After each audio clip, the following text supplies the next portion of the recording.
Thank you for today. Andreas turned his face and said sincerely, Thank you for staying. Even when I'm not easy to handle. Tomas smiled. No one is worth it because it's easy, Professor. Andreas gave a half smile. Good evening, Tomas. Good evening, Andreas. And this time the silence wasn't empty. It was full of possibilities. Chapter 16, Tomas' Secret. Tomas's point of view. My apartment door closed with a sharp click behind me. The silence inside embraced me like a warm blanket, but my head was still buzzing with everything that had happened. I threw myself on the sofa, closed my eyes for a few seconds, and took a deep breath. Kiss. Conversation. The way he looked at me at the end, like he wanted to keep me close, even though he didn't know what to do with me. And for the first time since arriving at that school, I saw who Andreas truly was. A man who didn't know how to deal with his own pain. Who used coldness as a shield. He wasn't cruel. He was haunted. Haunted by the memory of someone who looked so much like me. And me? I was getting involved with him, even though I didn't want to admit it. I found myself staring at the ceiling, thinking, do I like him? It wasn't just the kiss. It was the way he started listening to me. The way he looked at me, even when he was trying to hide it. And I felt something. But what if he knew? What if he discovered my secret? That thought brought me back to reality. The weight returned. The anxiety. I got up. I walked down the hall to the bedroom door at the end, the only one with a distinctive dark metal handle. I turned the key. I walked in. Inside, the room felt like another world. The walls were soundproofed, the lights were low and soft, and the large vanity occupied the center of the space. In the mirror, small round lamps surrounded the frame like in old-fashioned dressing rooms.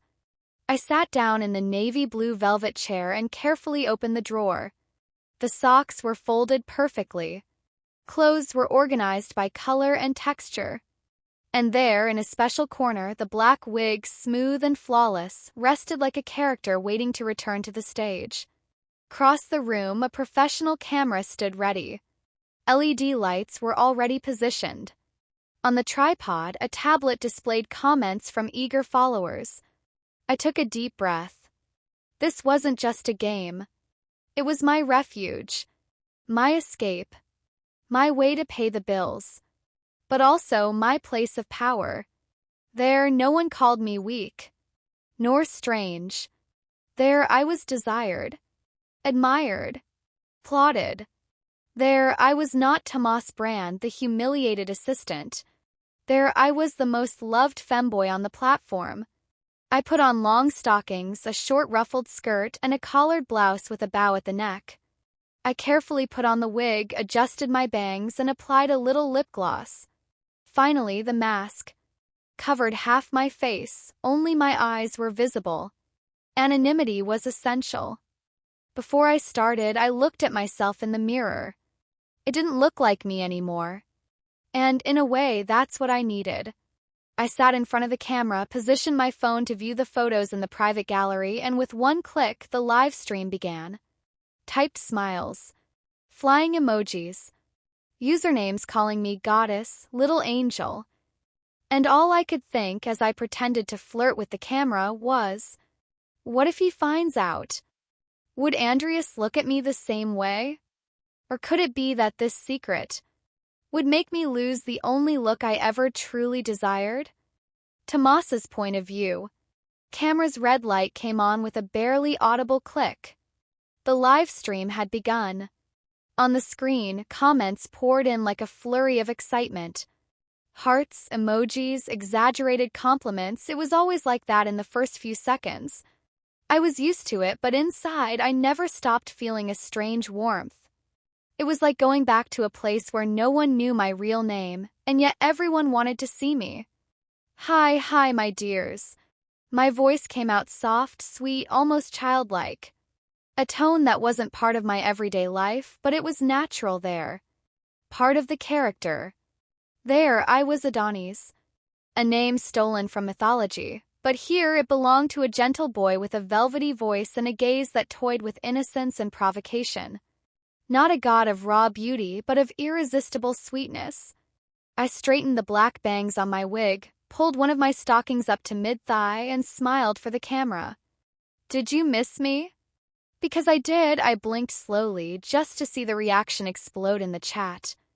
"My God, he's online. Marry me, Adonis. You are an angel.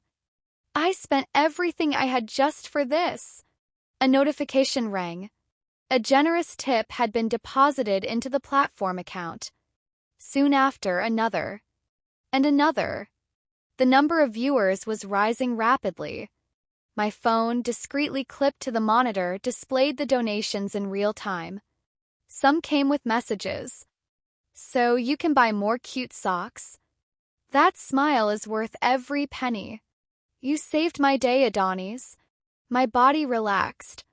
Tension from school, the kiss, the conversation with Andreas, all of it was behind me. Adonis was light. Fluid. He existed to offer comfort.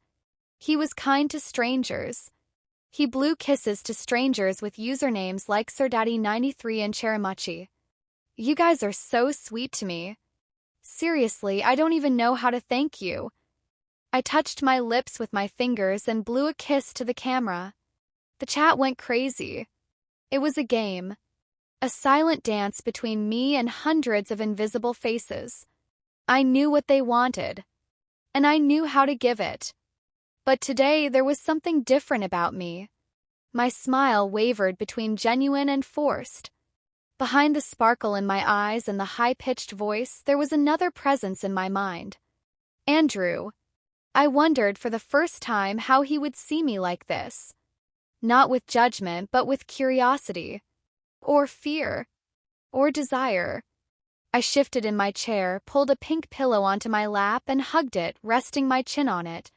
I glanced sideways, shyly, as if seeking attention without appearing needy. Today was an intense day, you know?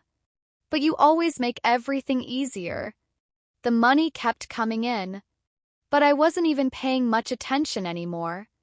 The digital applause was part of the routine, but my mind was stuck in the reality I'd waited years to escape. School, I was invisible. Here, I was adored. In the classroom, I was corrected. Here, everything about me was celebrated. But what if these two worlds collided? What if Adonis stopped being just a pretty name and became a real problem? The chat called to me. Tips poured in. Heart soared. And I, smiling in front of the camera, responded sweetly. With charm. With Adonis. But inside me, the question burned like fire. Tomas stood in the middle of the room for a while, pretending to organize the books on the front shelf, just to avoid running into other teachers. He didn't want to answer questions, nor did he want to smile. The energy he'd had this morning now felt like a weight on his shoulders.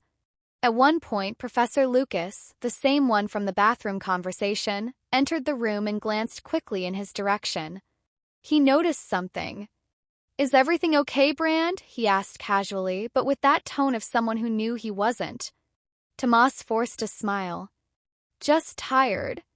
Lucas nodded slowly but didn't press the point. Maybe I already knew enough. Or maybe he was sparing Tomas from having to lie anymore. When recess ended, Tomas walked slowly down the hallway to the next classroom. Students were trickling in, chattering loudly, dropping backpacks on chairs. There was a certain peace in observing this teenage chaos, because they knew nothing. To them, he was just the assistant, a quiet guy with a bookish face and a calm voice. They didn't know about the kiss. Conversation at the restaurant. The strange pain in his chest that he was trying to swallow. Andreas entered soon after, as always, punctual, composed, with the same impeccable posture of someone who feels nothing. The students fell silent at his presence. Some respected him, others feared him. He looked at the board, not at Tomas. "Gentlemen, turn to page 42.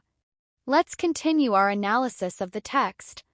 Tomas stood still for a second, waiting for some reassuring look. Anything. But Andreas didn't say a word to him. He didn't give him a task, he didn't make a request, he didn't acknowledge his presence. It was as if he had become invisible again. During class, Tomas approached a student who seemed lost in the text. The girl, with attentive eyes and a pen between her fingers, seemed reluctant to raise her hand. "Are you having any questions?"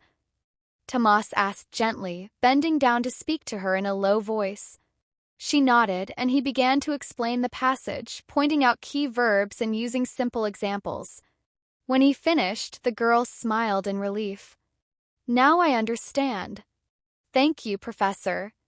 Tomas smiled back. That at least still made sense.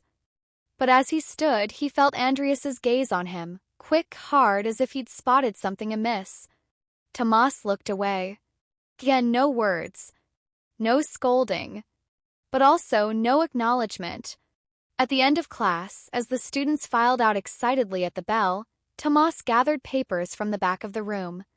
Andreas was already putting away his books, tucking his briefcase under his arm as usual. Tomas took a deep breath. He knew he shouldn't, but he tried one more time.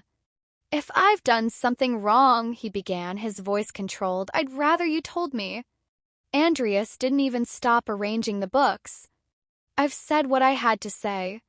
Just do your part, and everything will be fine." Cold. Precise. Deadly. Tomas didn't answer. He just nodded, swallowing hard. This was his last attempt of the day. He walked slowly out of the room, feeling a hole grow in his chest. On his way back to the teacher's lounge, he came across a mirror on the wall. He stopped. He looked at himself. There he was, glasses on his face, backpack askew, shirt slightly wrinkled, expression exhausted. But behind it all, he knew. He knew what was inside. He wasn't just a sidekick. He wasn't just an insecure kid trying to prove himself. He was someone who carried secrets, desires, hurts, and a real desire to be seen. Not just noticed. Actually seen. But at that moment, none of that mattered. 'Cause Andreas had decided to erase everything that had happened. As if the previous night had been just an emotional diversion. And worse, as if Tomas were nobody. When he finally got home at the end of the day, he dropped his backpack on the couch and went straight to his room. He didn't turn on his computer. He didn't log into his blog. He didn't go live. He just lay down, facing the wall, and stayed there in silence. Thinking. Feeling. And trying to understand how something that seemed so sincere could disappear so quickly. As if nothing had happened. Thank you for watching this video until the end. Leave a like, comment on what you think of this story, share it, and subscribe to the channel so you don't miss any chapters. See you in the next chapters. Kisses with chocolate and strawberries.